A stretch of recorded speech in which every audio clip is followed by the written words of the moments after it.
and incubation, etc. So may I welcome Dr. Anmol Ratan Saxena.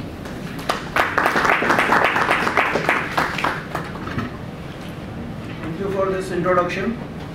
So hopefully if I'm here and just let me know if I'm audible to all, or shall I use the mic?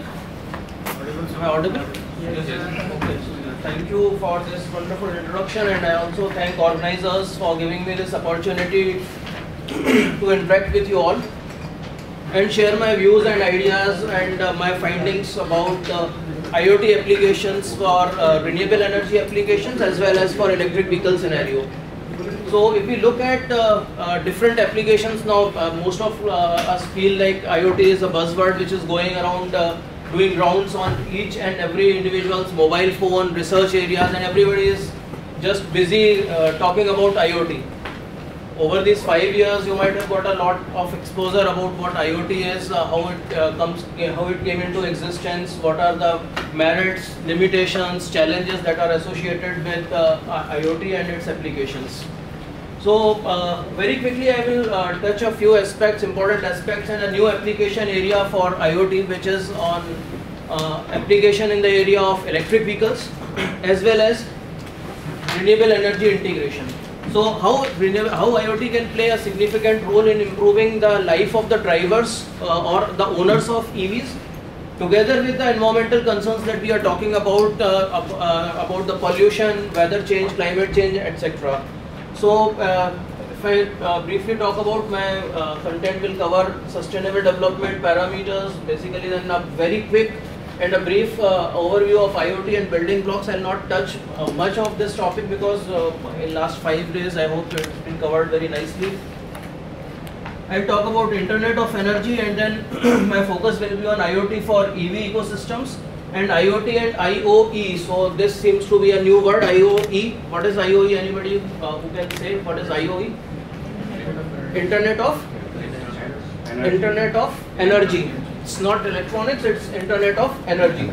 So that comes into picture when you are talking about energy as a wider aspect. Maybe you can talk of renewable energy generators, and then when you are talking of renewable energy generators, basically power electronics also come into picture, and then IoT for power electronic applications as well.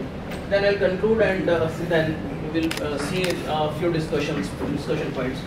So a very famous and most talked about report that came up in the 2015 by UN, that was about sustainable development parameters, where the focus was on 17 parameters, and those 17 parameters were supposed to be considered as the game-changing scenario in the overall development, sustainable development of this world. But if we look into clearly, point number 7 and 11, it talks about affordable and clean energy, which is where electrical engineering and electricity comes into picture, and sustainable cities and communities. So these very closely relate to the topic where I am focusing my talk on. So when you talk of affordable and clean energy, basically we know that fossil fuel, now earlier we used to talk about that fossil fuel is depleting. Now rather than fossil fuel being in the depletion stage, we are more concerned about its environmental effects. So we need to move towards clean energy. So clean energy will come from the renewable sources. More and more newer energy sources are being explored, and then those needs to be integrated to provide this affordable and green energy solution. So affordability is also one very important thing, means you can generate new sources, but those needs to be affordable. Next one is sustainable cities and communities. So Delhi is the biggest example of becoming a gas chamber, and most of the times it's credited to the increased number of vehicles on the road. How it can be solved? So how you can make the cities sustainable and communities sustainable by introducing EV, specifically if we talk of the pollution due to vehicles, right? So let's be a little interactive so that I also gauge that you are able to understand. So I do not know your background. Mostly what I was told about is that most of you have come from the computer engineering background. So I'll not go deep into the energy aspect, but I'll touch on the points where you can get energy or electric vehicle as an application area to put up your ideas generated about IoT, and so that you can make life of those people easier. So it's like some collaborative work. So these are the 2 points that we talk about. Industrial revolution is well known. We talked about industrial revolution 1, Then focus was on new source of energy, steam engines and so on. Industrial Revolution 2, where the invention of electricity brought several drastic change. Then industrial development and heavy industries came into existence. Industrial Revolution 3 was there, where computers and first generation of communication network came into picture. Then fourth generation digital revolution, which is going on, although now the fifth revolution is already at the verge of entering. So artificial intelligence, IoT, IoE, DGs, renewable energy generators, these are trending these days. So taking a lead from this, when we talk about how you can make life of the electrical engineers in general, or the people who are talking about energy and electric vehicles easy, then the, artificial intelligence, blockchain and Internet of Things and Internet of Energy can play a significant role. So this slide basically is to touch on those aspects. So if you see, deploying renewables increases power sector complexity and the need for flexibility. So these two things go hand in hand. How they go hand in hand? Because normally if you see the conventional generation system, this is very rigid.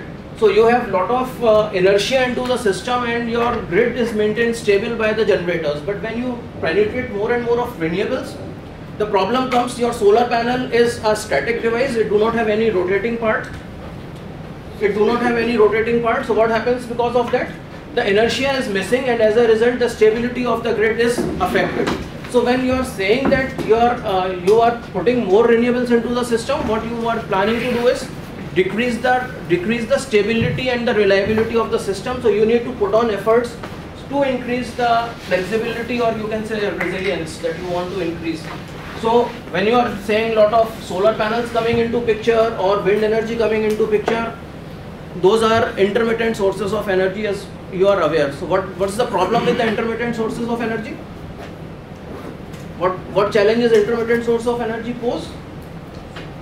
They are not available all the time, and they are highly dynamic. Most likely, if you can see right now, there is sufficient sunlight available. Within 10 minutes there will be clouds, and whole generation will be affected. So what you need to do, you need to go for the prediction.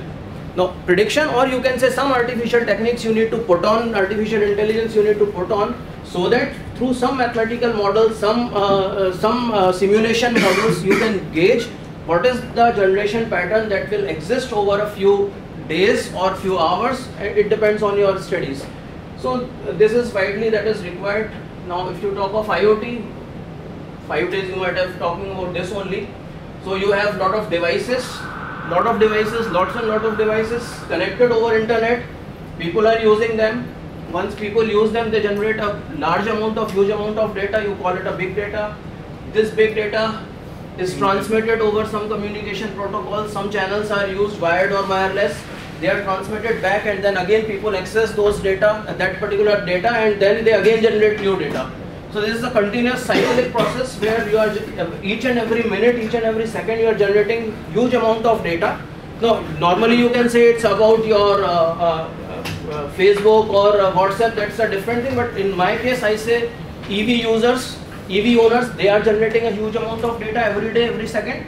Renewable energy generators, they are generating a huge amount of data. So this all can be translated into that particular domain, that all renewable generators, all EVs generating huge amount of data, and then that is to be processed very fast into the system.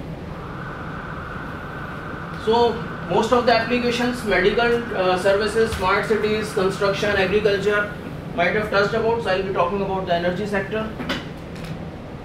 So if you see from the industry aspect, these are the different industries that are using. In this case my focus will be on automotives. Very quickly I'll go through these particular sensors and other devices that form IoT as a complete circuit. So although it's being covered, so you talk of sensor devices, communication protocol, you require data storage, and most importantly you require computational. So quick computation, microcontrollers, FPGAs, DSPs are the need of the day, because whatever intelligent technique you apply, ultimately it has to be deployed somewhere, and you require fast processors for that. So you have actuators and IoT integrator. Now most of the times you are also integrating Alexa and other such platforms for making your life easy. So how this is working now, in this case, this is now also penetrated into your EVs and also normal automobiles also, even maybe IC engine cars also nowadays use Alexa and other such platforms. So when you talk of sensors for EV applications, what are the challenges? Probably you put on a solar panel or a plant, solar plant, it's available. You are putting on right now the temperature outside, not today, maybe a week ago it was 52.4 degrees in the NIT Delhi region, or maybe you can say Narela region. So what is the most prominent thing that it is doing? What damage it is doing? Any idea? Any idea what damage that heat is doing, other than all aspects to mainly to your generation, power generation? It's increasing the surface temperature of the solar panel. आपको क्या problem कर रहा है? I am not concern. मेरा concern क्या, solar panel का, it's increasing the temperature. what that do is it decreases the generation. So generation of a solar panel is inversely related to the temperature. If your temperature is low, it should get abundant sunlight, but the temperature should not increase. That's why European countries are considered to be the best places for solar PV integration. Why? Because they get sufficient sunlight, but the temperatures are maybe below 25 degrees centigrade, which is considered to be ideal for that particular generation. So you deploy temperature sensors on solar panels, and you, based on that, you can take decisions on how to keep the solar panel temperature under control. You can mostly use feel that behind the, suppose if you have, this is your solar panel, at the back side or at the top you keep some cooling arrangements. Maybe you put up a line of water which flows on to keep the ambient temperature down. So when to start that particular arrangement? How you will take the decision? How? Based on the temperature sensors, and also you can do some predictions there. Like probably you are thinking that today temperature may go 52.7 degrees centigrade. Now in that scenario, the operators, the plant operators, they can be well prepared, well in advance, that today the temperature is going to cross certain limits. So do we need to put up some additional cooling arrangements there? So that comes as one of the application. Now in residential areas, it comes like when is the right time to turn on some ventilating systems or the cooling systems and heating systems.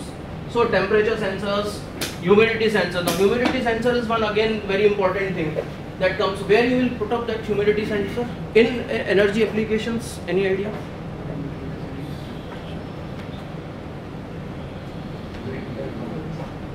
Wind turbines, it's already placed there written. So why in wind turbines it seems to be a good option?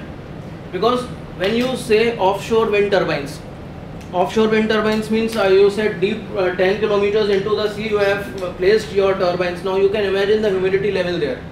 So the blades or the whole turbine is made up of steel, iron. It will affect the overall performance. So what you need to do? You need to keep a check over the humidity, not only humidity, other parameters as well, so that once you have idea, you can go for the predictive maintenance, you can understand, you can estimate the health of the turbine. That is one thing that comes into picture. Also proximity sensor. Wind blades are rotating, something coming into its proximity, you should be alerted. So there are several sensors. These are just two examples that I have taken. There are several such examples where you can deploy several types of sensors to either predict or based on that generated data to take certain decisions. Communication, of course, is required. I will not touch into the communication one. So these are some widely used communication protocols. I am quite sure somebody might have covered during this 5-day session or 6-day session. Then big data and analytics also, it's not my cup of tea, so I will not go into this as well. So what application of IoT has further led to is smart grids. I hope you have ever come across this. Smart grids, okay, we'll have a small discussion on it. Balancing demand and supply, then renewable energy integration and its monitoring in real time, right? This is what we are talking about. Then grid operators and regulators, wind farms will come into picture. So your wind farm planning, predictive analysis, monitoring and power forecasting. This all comes into picture. So when we talk of smart grids, Why you call them smart? Because I need to talk or I need to throw this question because you are not electrical engineering student. So when you talk of smart grid, what comes to your mind? What comes to your mind when we talk of smart grids? Any idea? That can balance the performance on the basis of the current load. Sir, we are not only the consumers, we are the producer also. Very good. We are not only consumers, we are also generating. We have kept solar panels on our rooftops. Anything to add on to this? Efficient energy management and production. Efficient, very good, very nice. And what are the intervals, and it also understands the patterns in which energy is being generated. Very nice. So basically it sums up. So what normally happens is when we talk of a conventional grid, it's quite stiff. No penetration of renewables, no control